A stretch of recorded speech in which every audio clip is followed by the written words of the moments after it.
નમસ્કાર દર્શક મિત્રો, શિનોર સમાચારમાં હું મેઘા અગ્રવાલ આપનું હાર્દિક સ્વાગત કરું છું. આપ જોઈ રહ્યા છો શિનોર સમાચાર.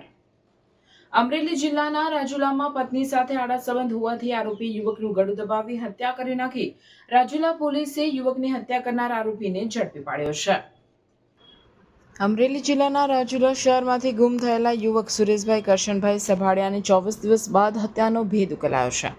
મળતી માહિતી મુજબ ગત તારીખ 8-10-2025ના રોજ સુરેશભાઈ રાજુલા ખાતે નીકળી ગયેલ અને બાદમાં તેનો ફોન નંબર લાગતા તેઓના ભાઈ લાલજીભાઈએ રાજુલા પોલીસ સ્ટેશનમાં પોતાના ભાઈ સુરેશભાઈ ગુમ થયાની અરજી આપી હતી.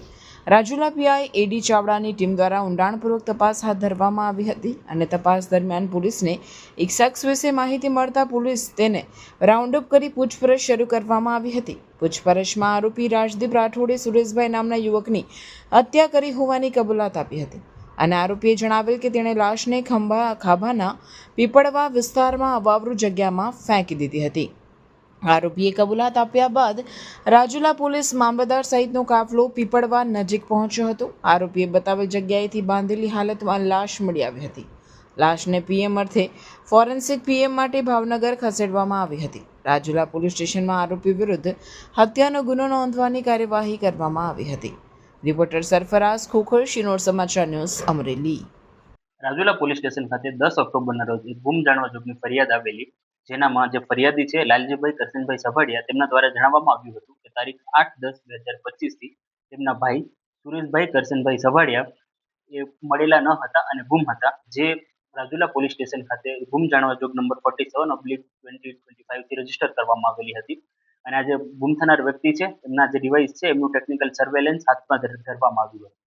એ ટેકનિકલ સર્વેલન્સ અંદર એક જે સસ્પેક્ટ નંબર મળી આવેલા હતા અને જે રાજદીપસિંહ મજબૂતસિંહ રાઠોડના હતા, તેમને પોલીસ સ્ટેશને બોલાવી અને તેમની સઘન પૂછપરછ કરવામાં આવેલી હતી. આરોપી દ્વારા પૂછપરછમાં સંતોષકારક જવાબ ન આપવામાં આવેલા હતા અને એમને ફર્ધર જ્યારે પૂછપરછ કરવામાં આવી ત્યારે એમના દ્વારા જણાવવામાં આવેલું હતું કે ગુમ થનાર છે સુરેશભાઈ, એમનું આ જે આરોપી છે રાજદીપસિંહ મજબૂતસિંહ રાઠોડ, એમની પત્ની સાથે આડ સંબંધ હતા, જેના લીધે જે આરોપીએ છે એમનું મર્ડર કરેલું હતું. આ મર્ડર જે છે એ જે ફરિયાદી છે મરણ જનાર છે, એમના ઘર પર જ થયું હતું અને મર્ડર કરવાના બાદ જે આરોપી છે એમણે જે ડેડ બોડી છે એમને પોતાની બાઇક ઉપરથી લઈ જઈ અને ખાંભા તાલુકાના પીપળવા ગામે રોડની સાઈડમાં ફેંકી દીધેલી હતી. અને આજે એમને જે કબૂલાત આપેલી છે એના આધાર પર ડેડ બોડી પણ રિકવર કરવામાં આવેલી છે અને જે ફરિયાદી છે એમને બીજા બિલોંગિંગ્સ છે એ પણ આરોપી પાસેથી રિકવર કરવામાં આવેલું છે અને રાજુલા પોસ્ટ ખાતે આજે મર્ડરનું છે એ કેસ રજીસ્ટર કરવામાં આવેલું છે.